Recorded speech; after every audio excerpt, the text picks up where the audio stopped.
questão 9, também da URGS, né?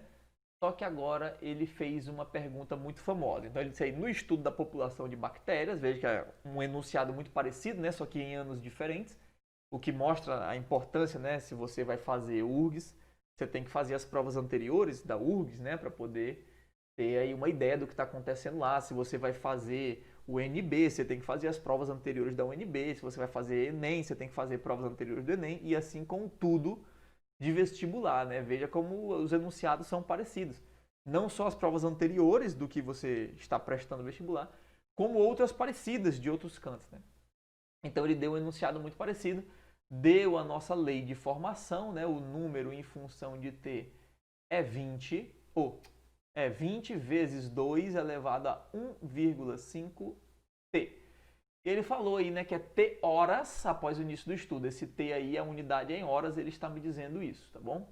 Então, nessas condições, quanto tempo a população de mosquitos duplicou? Então, uma maneira era você observar que a quantidade inicial é 20, porque é aquele número que está multiplicando ali, ser expoente, né? Então, significa que a quantidade final é 40, que é o dobro de 20. Mas essa é uma questão muito especial, porque ele não precisava ter dito qual era a quantidade inicial. Ele poderia ter botado aqui, ao invés de 20, ter botado só uma letra. Por exemplo, sei lá, Q de quantidade. E aí você iria botar na resposta final 2 vezes Q. O que importa não é quanto é a quantidade inicial. O que importa é que ele está dizendo que duplicou. Então significa que o final tem que ser 2 vezes do inicial, independente de quanto ele seja. Então essa questão aqui especificamente, ele disse quanto era a quantidade inicial. Só que ele não precisava ter dito. E normalmente quando ele não diz, a galera fica meio confusa, então já estou dando essa dica aí para você.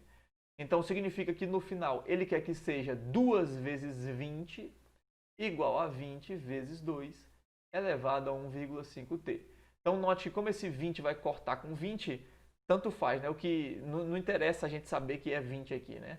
Que vai cortar no fim das contas. Vai simplificar, né? Então, no fim, o que nós temos é 2 igual a 2 elevado a 1,5t. Portanto, 1,5t deve ser igual a 1, né? Porque aqui tem o expoente 1 invisível. Note que 1,5 é o mesmo que 3 sobre 2, né? Isso acho que ajuda aí um pouco nossa vida. Então, significa que esse tempo é, aí o 2 passa multiplicando e o 3 dividindo, fica 2 sobre 3. Então veja que isso aqui é 2 sobre 3 horas, né? Se você decide executar essa conta aqui, isso seria 0,6666666 infinitamente horas, né? Só que nas alternativas não está assim. Nas alternativas está em minutos. Então como é que eu faço para transformar hora para minuto? Então a gente sabe que uma hora tem 60 minutos. Então é só eu mudar essa unidade da hora por 60 minutos. Então, no fim das contas, eu quero saber quanto que é 2/3 de 60 minutos. Né? Porque antes eu tinha 2/3 de hora, só que hora é 60 minutos. Né? Então, é só substituir hora por 60 minutos. Então, quando você fizer essa conta, vai dar 40 minutos. Né? Então, a minha resposta correta seria a letra D de dado. Eu preciso de 40 minutos para a quantidade duplicar segundo essa lei de formação. Essa eu acho que é uma boa questão de se estar em um vestibular.